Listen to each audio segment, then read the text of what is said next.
ஹாய்மா, நிறைய பேர் வந்து உங்களை காணோம் சேனல்ல அப்படின்னு கேட்டுட்டே இருக்காங்க.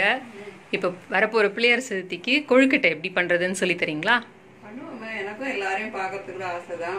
ரொம்ப நாள் ஆச்சு உங்களை எல்லாரும் பார்த்து. எல்லாரும் நல்லா இருப்பீங்கன்னு நினைக்கிறேன். வாங்க கொழுக்கட்டை பண்றது எப்படின்னு பார்ப்போம்.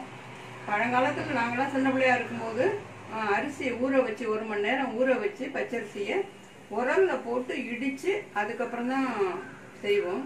அது இப்ப பதப்படுத்தின அரிசி மாவு அப்படின்னு சொல்றாங்க. இப்போ நமக்கு உரல் வசதி இல்லாததுனால மிக்சிலயோ கிரைண்டர்லயோ அரைச்சு எப்படி செய்யறதுன்னு இப்ப நம்ம பார்ப்போம். இப்போ நம்ம மேல் மாவு எப்படி செய்யறதுன்னு பார்ப்போம். இது 200 அரிசி. இதால 1.5 டம்ளர், அதாவது 300 அரிசி போட்டு கிரைண்டர்லயாவது மிக்சிலயாவது அரைச்சு வச்சுக்கணும். நல்லா நைஸா அரைச்சு வச்சுக்கோங்க. தண்ணி அளவெல்லாம் ஏதாவது இருக்காமா இதை அரைக்கிறதுக்கு? இல்ல, நம்ம இது வந்து கிளற போறோம். அதனால கொஞ்சம் கூட குறைச்சு தண்ணி இருந்தாலும் பரவாயில்ல. கொஞ்சம் கூட தண்ணி இருக்கிறதே நல்லது. கிளறும் போது ஈஸியா இருக்கும் நமக்கு. ஓகே. இந்த மாதிரி நீங்க மாவு அரைச்சு வச்சுக்கிட்டீங்கன்னா இதை மேல் மாவுக்கும் யூஸ் பண்ணிக்கலாம், அப்பத்துக்கும் இதை யூஸ் பண்ணிக்கலாம். 1 கப்பு அரிசி அந்த மாவை வந்து நான் மேல் மாவுக்கு எடுத்துக்கிறேன். இந்த மாதிரி அடிகனமான ஒரு பாத்திரமோ இல்லை குக்கரோ எதுவோ எடுத்துக்கோங்க. அதில் நீங்கள் எடுக்கிற அரிசிக்கு தகுந்தபடி, இப்போ நம்ம 200 கிராம் 1 கப்பு அரிசி எடுத்திருக்கோம். அதுக்கு நல்ல தாராளமாக 2 ஸ்பூன் எண்ணெய் விடலாம். ஒரு சிட்டிகை உப்பு சேர்த்துக்கோங்க. அந்த மேல் மாவுக்கு உப்பு இருந்தால் தான் நல்லா இருக்கும் டேஸ்ட். இப்போ சிம்மில் வச்சு இதை கலர ஆரம்பிக்கலாம். கைவிடாமல் கலருங்க, அப்போதான் தட்டி தட்டாமல் இருக்கும். இப்போ மாவு நல்லா திரண்டு வந்திருக்குது. பக்கத்துல தண்ணிய கையில நினைச்சுக்கிட்டு இப்படி தொட்டு பாத்தீங்கன்னா கையில ஒட்டாம இருக்கும் மாவு. அதுதான் மாவு தயாரானதுக்கு பக்குவம். இந்த பதம் வந்தோன்னா அடுப்பு நிறுத்திடுவோம். மூடிய போட்டு மூடி கொஞ்ச நேரம் வச்சிருங்க. இப்ப நம்ம குக்கர்ல பண்றதுனால கேஸ்கட்டு வெயிட் எல்லாம் போட்டு மூடுறோம். சாதாரண பாத்திரத்தில் செய்யறோம்னா நல்லா டைட்டா மூடி வச்சிருங்க. எவ்வளவு நேரம் அந்த மாதிரி மூடி வச்சிருக்கணும்? ஒரு 10 நிமிஷம் வச்சிருந்தா போதும். அது நல்லா ஆற ஆரம்பிச்சிடும். ஆறுனதுக்கு அப்புறம் எடுத்து நல்லா இன்னொரு தடவை நல்லா பிசைஞ்சிட்டு சொப்பு செய்ய ஆரம்பிக்கலாம். ஓகேமா. என்ன பூரணமா பண்ண போறீங்க இன்னைக்கு? நம்ம போன வருஷமே கடலை பருப்புல இனிப்பு பூரணமும் உளுத்தம் பருப்புல கார பூரணமும் நம்ம சேனல்ல போட்டிருக்கோம். அதனால இந்த வருஷம் பைத்தம் பருப்புல இனிப்பு காரம் 2, எள்ளு பூரணம் இந்த தடவை நம்ம செய்ய போறோம். 1 கப்பு பைத்தம்பருப்பு எடுத்து லைட்டா சூடு வர வறுத்துக்கணும். வறுத்துக்கிட்டு வேக போட்டுடுங்க. அப்பதான் நல்லா வாசனையா இருக்கும். அப்படி வேக வச்ச பைத்தம்பருப்புல கொஞ்சம் பாதி எடுத்து கடுகு, உளுத்தம்பருப்பு, வரமிளகா, கருவேப்பிலை தாளிச்சிட்டு ஒரு பெரட்டிட்டு உப்பை போட்டு தேங்காய் போட்டு இறக்கி வச்சிருக்கேன். இது கார பூரணத்துக்காக எடுத்து வச்சிருக்கேன். இப்போ இனிப்பு பூரணத்துக்கு என்னென்ன பொருட்கள் தேவைன்னு பார்க்கலாம். இதுல நம்ம 1 கப்பு பைத்தம்பருப்பு எடுத்திருக்கோம்னா 1/2 கப்பு தேங்காய் எடுக்கணும், 3/4 கப்பு வெல்லம் எடுக்கணும், ஒரு சிட்டிகை ஏலக்காய் தூள். வெல்லத்துல கல் இருந்ததுன்னா கொஞ்சமா தண்ணி ஊற்றி அதை கொதிக்க வச்சு வடிகட்டி அதுக்கப்புறம் இதுல சேர்க்கணும். இது கல் எதுவுமே இல்லாம சுத்தமான வெல்லம். அதனால இப்ப நம்ம டைரக்டா இதுல சேர்க்க போறோம். இப்ப என்னமா எடுத்துட்டு இருக்கீங்க? எள்ளு பூரணத்துக்கு எள்ளு எடுக்கிறோம்ப்பா. ஓகே. எள்ளு கல்லு மண்ணு எதுவும் இல்லாம இருந்தா இப்படியே டைரக்டா எடுத்துக்கலாம். அதுல ஏதாவது இருந்ததுன்னா களைஞ்சி வடிகட்டி காய வச்சுட்டு நல்லா கல்லெல்லாம் அரிச்சிட்டு அதுக்கப்புறம் அதை யூஸ் பண்ணணும் வறுத்துட்டு.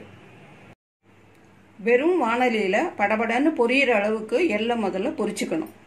அதோட ஏலக்காய் சேர்த்து இந்த வெல்லம் சரிக்கிட சேர்த்துக்கலாம். கொஞ்சம் தேங்காயும் சேர்த்து இதுல பாதி அளவு தேங்காய் சேர்த்தா போதும். போட்டு மிக்சியில ஒரு ஓட்டுனா அதையெல்லாம் சேர்ந்துடும். பூர்ணமா ரெடி பண்ணிக்கலாம். அதோட கொஞ்சம் நெய் சேர்த்தா வாசனையா இருக்கும்.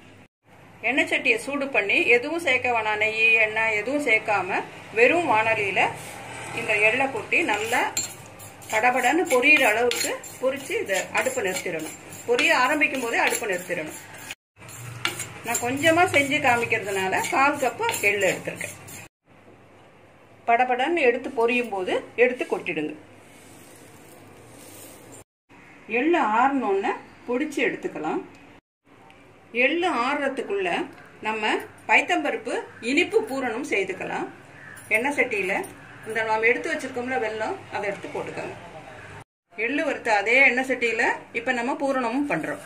கொஞ்சமாக தண்ணி விட்டுக்கலாம் அதில். இது நல்லா கரைஞ்சதுக்கு அப்புறமா நம்ம கல் மண் இருக்கிறாப்புல இருந்ததுன்னா வடிகட்டிட்டு சேர்க்கணும். இல்லாட்டி போனால் இது நல்லா வெள்ளமா இருக்கிறதுனால நான் அப்படியே டைரக்டா செய்ய போறேன். அம்மா இது பாகு பதம் ஏதாவது வரணும்? பாகு பதம்லாம் எதுவுமே தேவையில்லை. நல்லா கரைஞ்சதுக்கு அப்புறம் இந்த பைத்தம்பருப்பு, தேங்காய், ஏலக்காய் பொடி எல்லாத்தையும் கொட்டி ஒரு கலரி கொஞ்சம் நெய் விட்டு இறக்கணும். பருப்பு போட்டுடுவோம். ஒரு சிட்டிகை ஏலக்காய் பொடி. இது இப்ப எவ்வளவு நேரம் கலரணும்? இது கொஞ்சம் திக்காகிற வரைக்கும் கலரணும். இது சூடு ஆறுச்சுன்னா இன்னும் கொஞ்சம் திக்காயிடும். சோ நம்ம கொஞ்சமா திக்காகிறப்ப நிறுத்திடலாம். ஆமா. சில வெல்லம் கிளறும் போது கொஞ்சம் தண்ணி விடுற மாதிரி இருக்கும். சில வெள்ளத்தோட வகை அத மாதிரி. அந்த நேரத்துல கிளறும் போது ஒரு சிட்டிகை அரிசி மாவு, ஒரு ஸ்பூனுன்னு வச்சுக்கோங்களா, நீங்க அளவுக்கு தகுந்தபடி தூவி கிளறுனீங்கன்னா நிமிஷமா ஆயிடும் அந்த பூரணம். ஒட்டாத வர நேரத்துல ஒரு ஸ்பூன் நெய் விட்டு அடுப்பை நிறுத்திடுங்க. எங்களை மாதிரி வயசானவங்களுக்கு வாயு பிரச்சனையினால கடலை பருப்பு சில பேருக்கு ஒத்துக்காம இருக்கும். அந்த மாதிரி இருக்கிறவங்க இந்த பைத்தம்பருப்பை இந்த மாதிரி பூரணமா செய்து யூஸ் பண்ணிக்கலாம். ஒன்றும் பண்ணாது, வயிற்றுக்கு உடம்புக்கும் நல்லது. இந்த பூரணம் ஆறுறதுக்குள்ள நம்ம எல்லாம் பொடி பண்ணிட்டு வந்துடலாம். ரொம்ப நைஸா பொடி பண்ண வேண்டாம். இந்த அளவுக்கு ஒரு சுத்தி எடுத்தா போதும். எள்ளு சீக்கிரம் பொடியாயிடும். நம்ம எடுத்து வச்சிருக்க வெல்லத்தையும் இதோட சேர்த்து ஒரு சுத்தி எடுத்துடலாம். இந்த மாதிரி எடுத்து பிடிக்க வரணும் அந்த பக்குவம். அப்படி இல்லாட்டி போனா இன்னும் கொஞ்சம் வெல்லம் சேர்த்து இதுல பொடிச்சுக்கோங்க. இதோட கொஞ்சம் ஏலக்காய் பொடி கலந்துப்போம். எள்ளு பூரணம் செய்யும் போது நம்ம தேங்காய் சேர்க்கறதுக்கு முன்ன இதுல ஏலக்காய் பொடி சேர்த்திருக்கோம். கொஞ்சம் நெய் சேர்த்து உருட்டி வச்சுட்டோம்னா எள்ளு உருண்டை பிள்ளையாருக்கு மிகச்சிறந்த நைவேத்தியம்னு சொல்லுவாங்க. அதையும் இதோட சேர்த்துக்கலாம். 2 in 1 இதே இதுல எள்ளு பொடியில நம்ம செய்திடலாம். இப்போ எள்ளு பூரணத்துக்கு நம்ம பொடிச்சோம் பார்த்தீங்களா, அதுலேருந்து ஒரு 2-3 உருண்டைக்கு வர மாதிரி எடுத்து வச்சிருக்கேன். இதுல கொஞ்சம் நெய் சேர்த்து உருண்டையா பிடிச்சி பிள்ளையாருக்கு நைவேத்தியமா வச்சிருவோம்.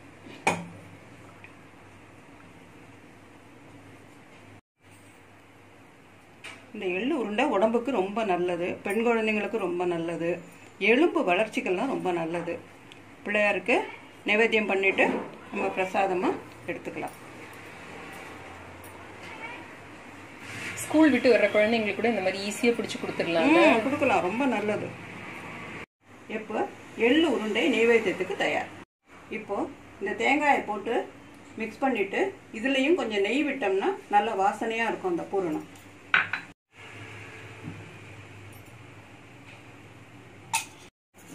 இப்போ நம்ம எள்ளு பூரணமும் தயாராயிருக்கு. இப்போ நம்ம இந்த வேலையெல்லாம் முடிச்சுட்டு வர்றதுக்குள்ள நம்ம கலரி வச்சிருக்கோம்ல மேல் மாவு, அது கை ஒருக்கிற சூட்டுக்கு வந்திருக்கும். இப்போ இதை நல்லா சேர்த்து பிசைஞ்சுக்கணும்.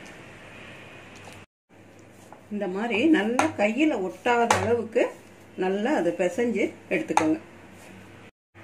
இது உடனே இப்ப நம்ம பண்ண போறதுனால பரவாயில்ல. அப்படி இல்லாட்டி போனா இதை ஈர துணி போட்டு மூடி வைங்க. மாவு காஞ்சிட்டுதுன்னா சொப்பு செய்யறதுக்கு சரியா வராது.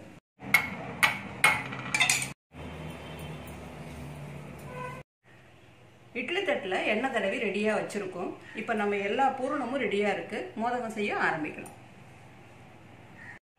முதல்ல கொஞ்சம் மாவு எடுத்துக்கிட்டு ஒரு சின்ன பிள்ளையார் மாதிரி பண்ணி, அதாவது இதெல்லாம் நல்லா செய்யறதுக்கு வரணும், நைவேத்தியம் எல்லாமே நல்லா இருக்கணுங்கிறதுக்காக. ஆனால் இதை வேக வைக்கக்கூடாது, காக்காய்க்கு போட்டுடலாம். முதல்ல சாஸ்திரத்துக்கு ஒன்று எடுத்து வச்சுக்கணும் பிள்ளையார். நம்ம மஞ்சள் பிள்ளையார் பிடிப்போம்ல, அந்த மாதிரி பிடிச்சி வச்சா போதும். முதல்ல கையில் எண்ணெயை தடவிக்கிட்டு கொஞ்சம் மாவு எடுத்து நல்லா ஸ்மூத்தாக உருட்டிக்கங்க. உருட்டினதுக்கு அப்புறம் கையில் வச்சு நல்லா ஸ்மூத்தாக உருட்டிக்கலாம். இப்படி வச்சு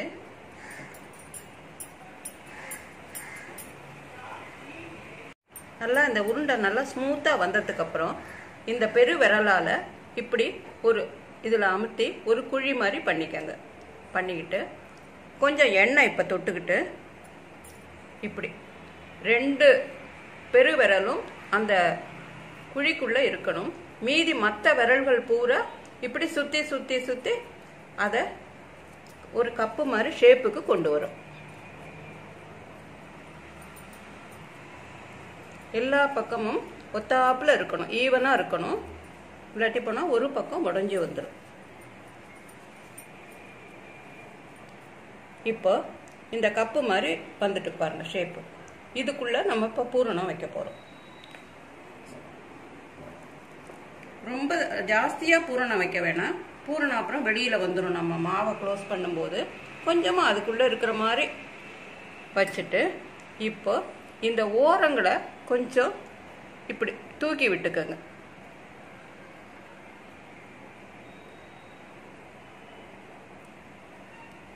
தூக்கி விட்டுக்கிட்டு இப்போ எல்லாத்தையும் சேர்த்து இந்த நடு இதில் கொண்டு வாங்க. ஒரு கூம்பு மாதிரி எல்லா பக்கத்தையும் சேர்த்து இப்படி கொண்டு வாங்க. இப்போ இப்படி வரும். இதை நல்லா ஒத்தாப்பில் அழகாக ஷேப் பண்ணி விட்டுடலாம். இந்த இடத்துலலாம் நல்லா ஸ்மூத்தாக வர மாதிரி சுற்றி பண்ணிட்டீங்கன்னா மோதகம் நமக்கு ரெடி ஆகிடும்.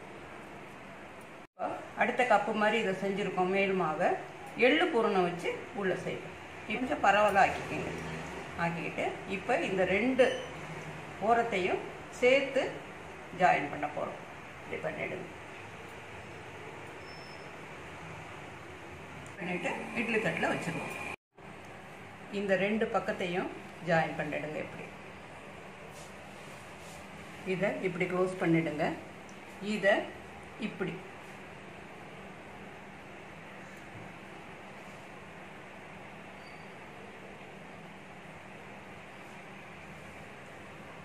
இது 3 பக்கமாக வர மாதிரி இருக்கு பாருங்க. இந்த ஷேப்பு கொஞ்சம் மாறி இருக்கும்.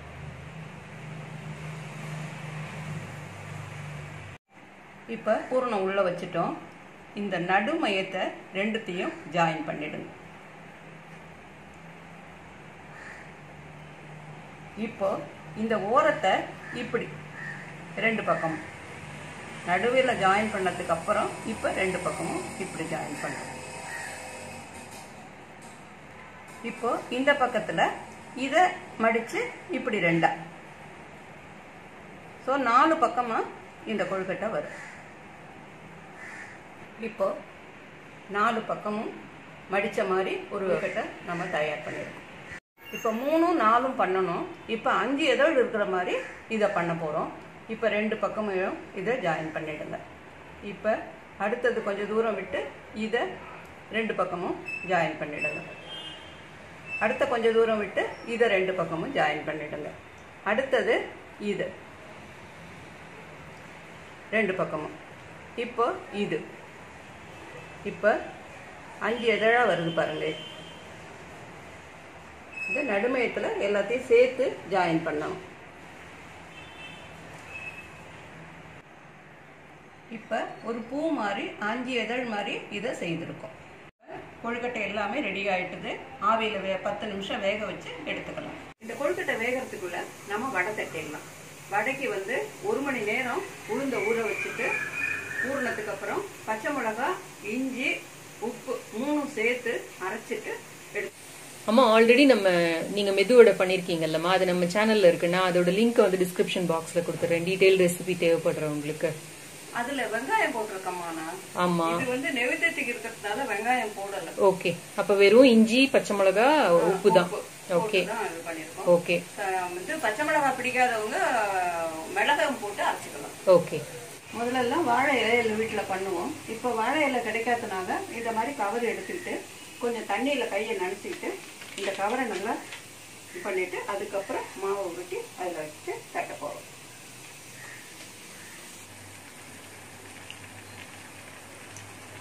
இதுலயே மத்தியான சாப்பாட்டுக்கு ஒரு தயிர் பச்சடியும் பண்ணலாம்.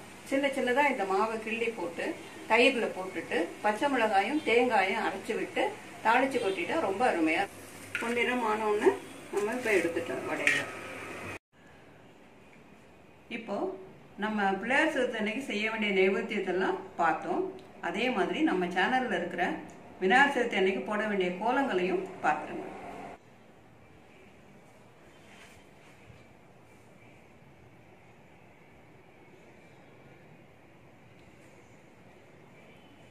இந்த சேனலோட லிங்க் நான் டிஸ்கிரிப்ஷன் பாக்ஸ்ல கொடுத்துருக்கேன், பாருங்க.